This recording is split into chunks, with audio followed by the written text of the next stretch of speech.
ศาสตร์ พระศาสดาจะทรงทำอนุโมทนาตรัสว่ามวลสัตตาไม่รู้คุณสาวกเราและแห่งพระพุทธศาสนาเพราะว่าเขา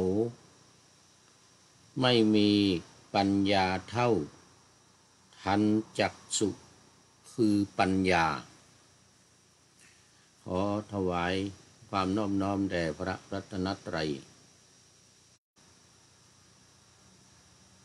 มีพระเดชพระคุณพระธรรมเสนาบดีเจ้าคณะภาค7วัดพระธาตุดอยสุเทพเป็นต้นและขออำนวยพรแด่ท่านผู้ฟังท่านผู้ชมสาธุชนพุทธบริษัททั้งหลายวันนี้รายการธรรมทัศน์ของวัดพระธาตุดอยสุเทพออกอากาศทางสถานีวิทยุวปท2จังหวัดเชียงใหม่ มีร้อยเอกจำนงปัญญาวัฒโนเป็นหัวหน้าสถานีและอาตมาภาพพระครูปริยัติยานุศาสตร์เป็นผู้บรรยายเป็นประจำทุกวันตั้งแต่เวลา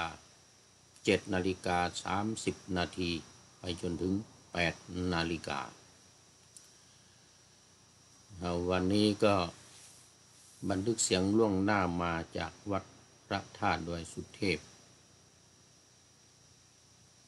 เยอรมนีเหมือนเดิมเพราะว่าตอนนี้ผู้พูดก็กำลังพัก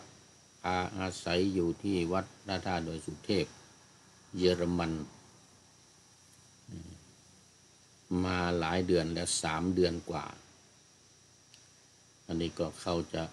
ครบเดือนที่ 4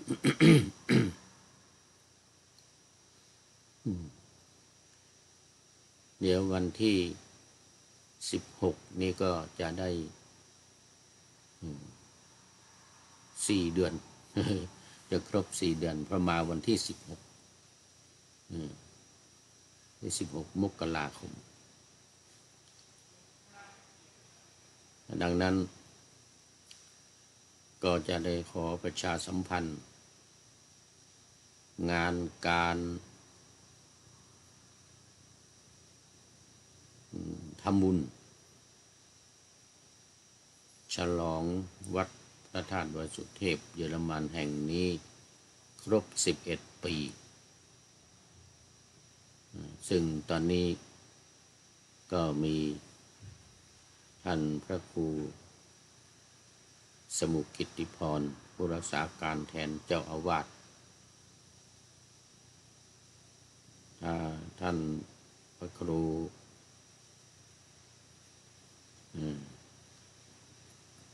ผู้ช่วยศาสตราจารย์ดร.ชัยวิชิตและท่านอาจารย์มหาสุนทรก็มาจากประเทศไทยและมีท่านอาจารย์พระมหาสมชายพิรจิตโตมาประจำอยู่ที่นี่เป็นพระธรรมทูต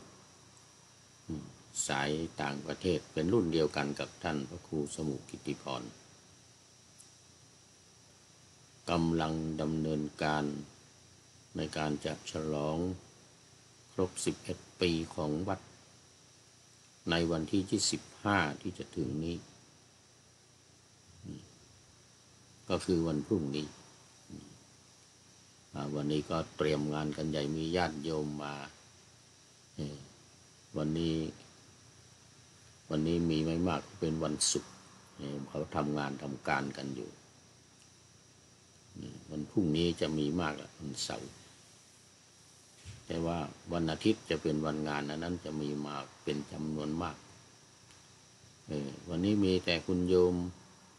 ออฟแอปมาทำขนมตาลและโยมยุพรมาทำอาหารก็ช่วยงานการทำขนมแล้วก็มียมแดงซึ่งพามาล่วงหน้ามาหลายวันแล้ว4 วัน5 วันมาแล้วเป็นฝ่ายทำอาหารและทำขนมวันนี้ก็ไปตลาดไปจ่ายตลาดซื้อของมาแล้วก็ขอโมทนากับคุณโยมทุกท่านที่มาเป็นเจ้าภาพก็มีครัวคุณอินครัวคุณอินก็คือคุณโยมจิราพรบราโดพร้อมกับคณะลูกศิษย์วัดพระธาตุดอยสุเทพที่ว่ามาทำขนมตาลนะตอนนี้ยังทำอีกหลายอย่างเมื่อวานนี้ก็ทำขนุนทองเม็ดขนุนทองแล้วก็ฝอยทองเห็นว่าคราวนี้ไม่มีทองหยิบทองหยอดเหมือนกันนะแต่วันนี้นึ่งขนมตาลเสร็จแล้วก็หยอดขนมโก้ขนมตะโก้ขนมตะโก้นี่ก็โรงทานนี่จำนวนมากนะอันนี้ก็ถือว่าเป็นโรงทานหนึ่งนะขนมตะโก้นี่อีกโรงทานมากมายก็มีโยมทานของคุณโยมวันนีคุณโยมวันนีนี่นะพร้อมกับลูกหลานก็มาเป็นเจ้าภาพในการบูชาบวงสรวงพระบรมธาตุนี่คุณโยมนางอีกนางหนึ่งหัวหน้าวงดนตรีนารีศิลป์เขาก็เลยเรียกกันว่านางนารีศิลป์พร้อมกับคณะลำวงรำบูชาพระธาตุนี่นะชุดพระพุทธเจ้าหลวงนี่แล้วก็การรำนำมันก็มีอีกนางหนึ่งเขาเรียกว่ายมนางเหมือนกันปราณีอันนี้ชื่อปราณีนี่เป็นหัวหน้าคณะฟ้อนเล็บ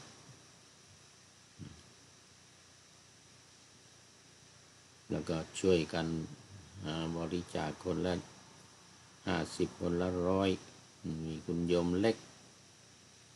พร้อมกับลูกสาวโยมเล็กเลเวอร์พร้อมกับลูกสาวและหลานสาวลูกสาวนี่โยมโยหลานสาวก็น้องลิน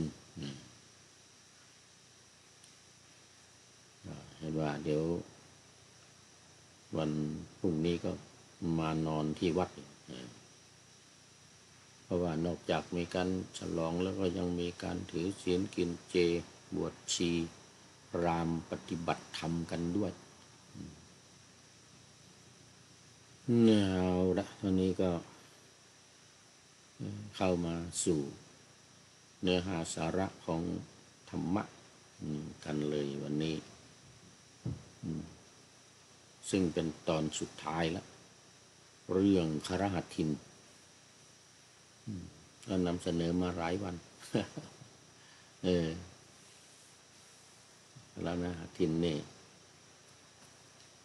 ก็เมื่อวานนี้ก็เรามาถึงตอนที่เอานิมนต์พระพุทธเจ้าพร้อมกับภิกษุ500ว่าไปรับภิกษา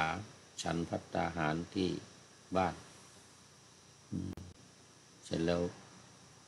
พระพุทธเจ้าก็ทรงทราบว่าเนี่ยเขามีหลุมฐานเพลิง ขุดไว้หลังบ้านจะให้พระพร้อมกับพระพุทธเจ้าเนี่ยตกลงไปในหลุมฐาน ทีละลูกทีละลูกทีละลูกให้เข้าไปทีละลูกทีละลูก ปรากฏว่ามีดอกบัวขึ้นมารองรับพระบาทของพระพุทธเจ้าบังฐานเพลิงทั้งหมดพระพุทธเจ้าก็เดินกรีบดอกบัวเดินบนกลีบดอกบัวไปสบายๆก็เป็นนั่งอยู่อาสนะก็เข้ามากับไปนั่งบนอาสนะหมดไม่มีใครตกลงไปในหลุมแล้วก็ร้อนกันสักคนอรหันทินนี่ก็เดือดร้อนนี่วิ่งไปหาเพื่อนสิริพุทธว่าทำยังไงดีในหลุมมันไม่มีอะไรอย่างนั้นนะในโอ่งในโอ่งไม่มีอาหารอะไรเลยไม่ได้เตรียมมีแต่โอ่งเปล่าว่างั้นนะอันนี้ก็สิริพุทธก็บอกว่าไปตรวจดูไหมอย่างนั้นเดี๋ยวถ้าไม่มียังไงก็มารายงานเหมือนนะอย่าได้ช่วยการแก้ไขปัญหาแต่ว่าพอไปตรวจดูหม้อเปล่าที่ตั้งไว้ที่บอกไว้ว่าอันนี้หม้อข้าวอันนี้หม้อแกงอันนี้หม้อเนยใสเนยข้นน้ำมันหม้อน้ำผึ้งน้ำอ้อยอะไรอย่างเงี้ยนะเรียงรายกันเป็นแถวนะพอพระเยอะนี่500 รูปเต็มหมดโดยอานุภาพของพระพุทธเจ้าทั้งดอกบัวก็ขึ้นมารองรับทำลายฐานหลุมฐานเพลิงหมดหลุมฐานเพลิงก็ไม่ร้อนเลยทีนี้แล้วพระพุทธเจ้าทั้งหลายพระภิกษุสงฆ์ทั้งหลายก็นั่งบนอาสนะเต็มหมดแล้วรอจะฉันภัตตาหารเนี่ยแกก็เปิดอาหารเต็มไปหมดเลยตามที่ว่าไว้ทุกอย่างก็รีบแจงถวายภัตตาหารเหล่านั้นมีข้าวยาคูเป็นต้นถวายพระพุทธเจ้าถวายพระภิกษุสงฆ์เรียบร้อยมีจำนวนมากแกก็แปลกใจเลื่อมใสเหลือเกินนะคนนี้อัศจรรย์เหลือเกินเหมือนกันเราไม่ได้ใส่อะไรไว้เลยมีแต่หม้อเปล่าเนี่ยแต่ว่ามันมีอาหารเต็มได้ยังไงอันนี้ก็พระพุทธเจ้าพร้อมกับภิกษุสงฆ์ฉันเรียบร้อยแล้วพอฝ่ายฆราวาสทินนี่ก็พออังคาสภิกษุสงฆ์คือถวายเรียบร้อยเนี่ยมีพระพุทธเจ้าเป็นประมุขโดยเคารพแล้วนี่ก็ใครจะให้พระพุทธองค์ทรงทำอนุโมทนาก็จึงรับบาตรของพระศาสดาผู้ทรงฉันภัตตกิจทำภัตตกิจฉันเรียบร้อยแล้วเสร็จแล้วเนี่ยพระศาสดาก็เมื่อจะทำอนุโมทนาก็ตรัสว่านี่เหมือนที่ปานาธรรมาสไว้วันนี้ว่าพระศาสดาจะทรงทำอนุโมทนาตรัสว่ามวลสัตตาไม่รู้คุณสาวกเราแต่ว่าสัตว์ทั้งหลายเนี่ยในโลกเนี่ยไม่รู้คุณของ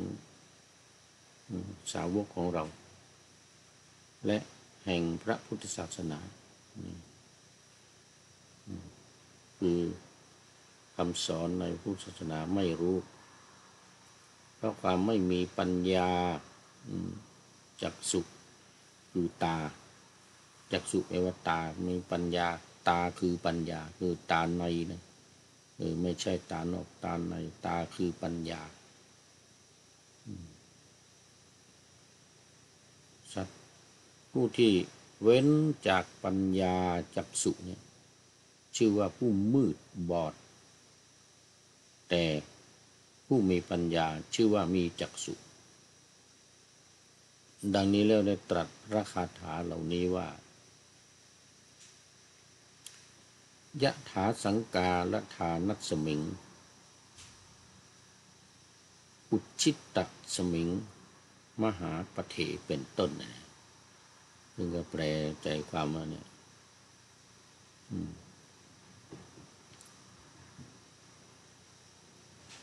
มวลสัตตาเนี่ยไม่รู้คุณสาวกเราและแห่งพุทธศาสนาเพราะพวกเขาไม่มีปัญญาเท่าทันจักษุคือปัญญา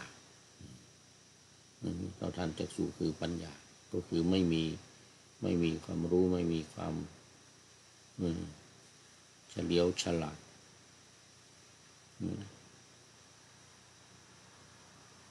เปรียบเหมือนดอกบัวมีกลิ่นดีพึงเกิดในกองหยากเยื่ออันบุคคลทิ้งแล้วใกล้ทางใหญ่ดอกบัวนั้นพึงเป็นที่ชอบใจฉันใดคือดอกบัวนี่ไม่ว่าจะขึ้นที่ไหนไม่ว่าจะขึ้นบนกองหยากเยื่อแม้แต่กองมูลของวัวควายมูลของคนก็ตามมันก็จะส่งกลิ่นตามสภาพของดอกไม้ชนิดนั้นๆเป็นดอกมะลิก็จะเป็นกลิ่นดอกมะลิกรบกลิ่นเหม็นทั้งหลายไปได้เป็นต้นเป็นที่ชอบใจเป็นที่พอใจฉันใดสาวกของพระสัมมาสัมพุทธเจ้าเมื่อปุถุชนเป็นดังดอกกองหยากเยื่อเกิดแล้วก็เหมือนกับคฤหัสถินนะคฤหัสถินที่จิตใจไม่สะอาดคิดจะทำร้ายรับภิกษุทั้งหลายมีพระพุทธเจ้าเป็นต้นให้ตกลงไปในหลุมฐานเพลิง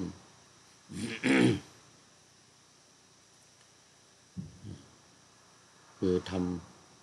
ำเหมือนกับเหมือนเดียวกันกับที่สิริคุตทำให้กับนิครนศาสดาของแกนะ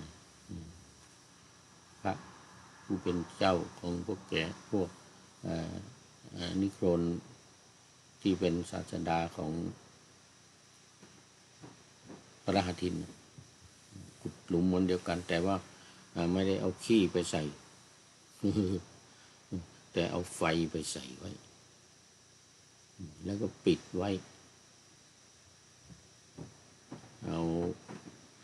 เตียงวางข้างบนแล้วก็เอาไม้เอาเชือกดึงเหมือนเดียวกันพอเดินไปก็จะตกลงไปในหลุม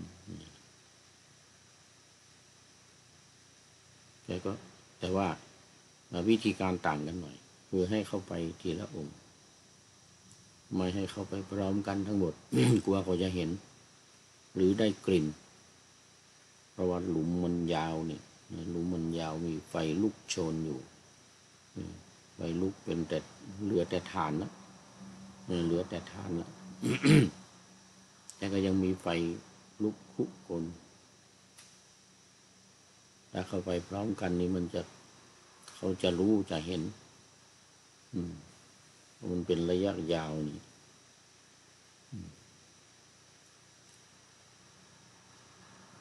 ก็เลยให้เขาไปทีแล้วพระพุทธเจ้าเข้าไปก่อนนี่พระพุทธเจ้าเข้าไปก็ไม่มีอะไรเกิดขึ้นแกก็นิมนต์คนอื่นเข้ามาก็เหมือนกันหมดเหยียบกลีบดอกบัวข้ามไปหมด ไม่เหมือนกับตอนที่พวกนิครนมาบ้านของสิริคุตนั้นพร้อมกันให้นั่งพร้อมกัน แต่อาสนะมันก็หลุดลงไปในหลุมพร้อมกันถึงจะปล่อยไว้นานไม่ได้นะเดี๋ยวกลิ่นจะขึ้นมาต้องให้นั่งลงไปพร้อมกันฟังเสียงนกหวีดอย่างนั้นไม่ให้สัญญาณทุกคนนั่งลงไปพร้อมกันแต่นี้ไม่อย่างนั้นจะบังไว้มิดชิดได้ไปทางโน้นจะ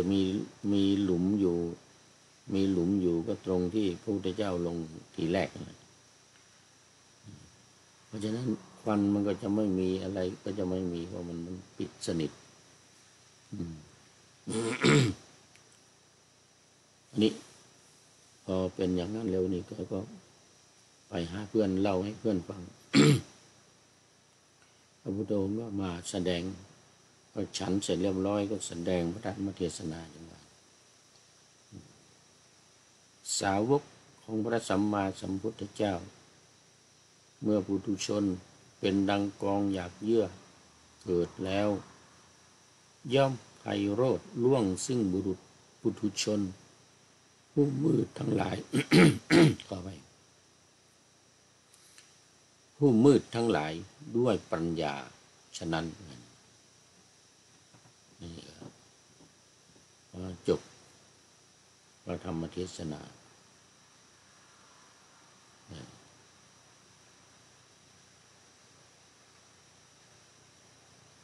ที่ว่ามีจักษุนี่คือปัญญานะมีตาที่เรียกว่าจักษุคือปัญญาตาคือปัญญาหรือผู้เป็นพระขีณาสพ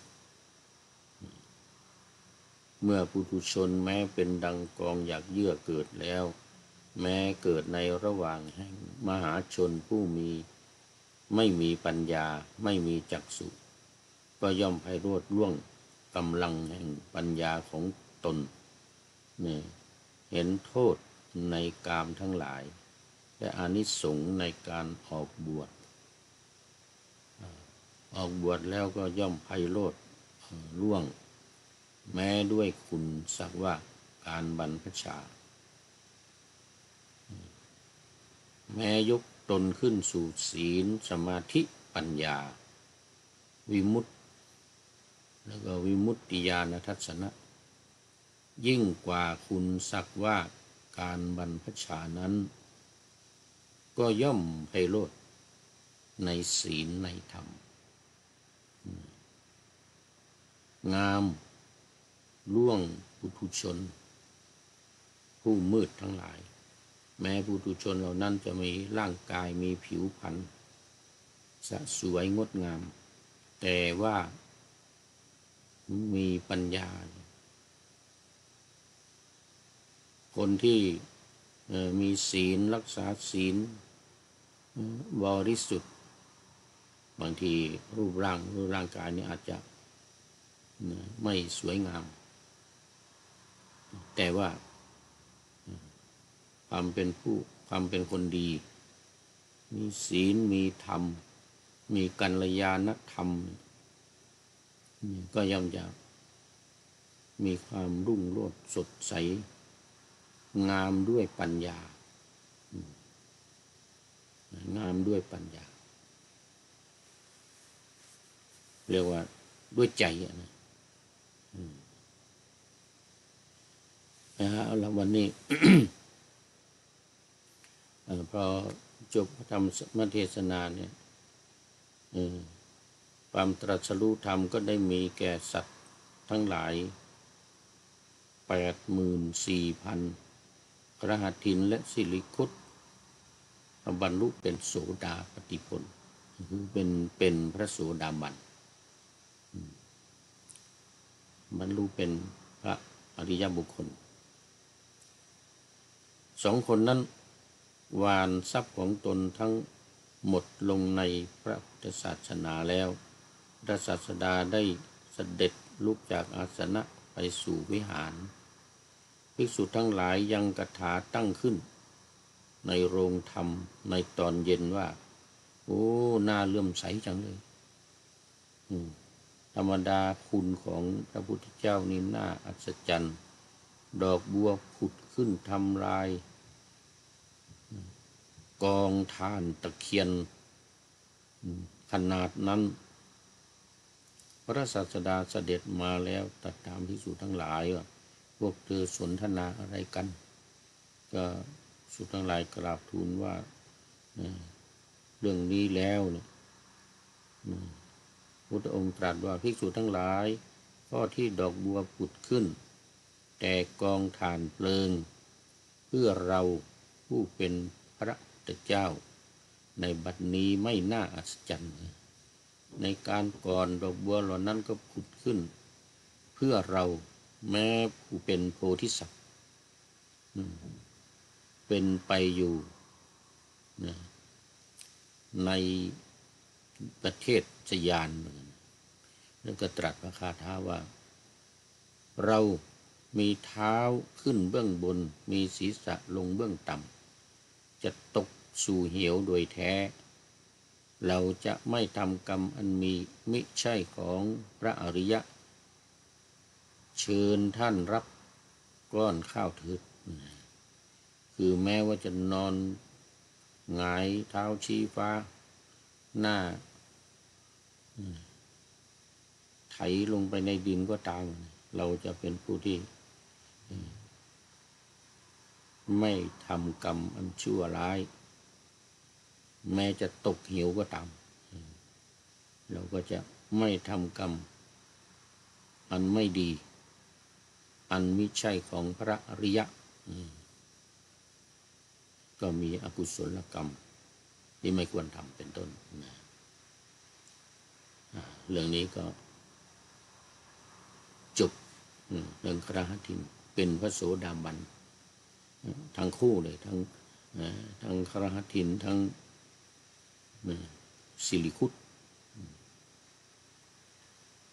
ในท้ายรายการข้อคิดประจำวันก็คือคนจะงามน้ำใจใช่ใบหน้าคนจะหวานวาจาใช่ตาหวานคนจะแก่ความรู้ใช่อยู่นานคนจะรวยศีลทานใช่บ้านตูก็ขอนำ รายการจากท่านผู้ฟังไปก่อนขอนำรายการธรรมทัศน์ไปก่อนแล้วจะย้อนมาใหม่ในวันหลังเพื่อให้ท่านทั้งหลายได้รับฟังพระธรรมเทศนาเหมือนดังเดิมเป็นธรรมะในพระไตรปิฎก3ธรรมบทอันงดงามบรรยายเสริมอธิบายใจความเหมาะมาต่อเติมยกนิทานดั้งเดิมเสริมบทธรรมขอทุกท่านสุขกายสบายใจปรารถนาสิ่งใดอันเลิศล้ำจงเพิ่มพูนตามบุญงามและตามกรรมที่ได้บำเพ็ญไว้ทุกประการขอเจริญพร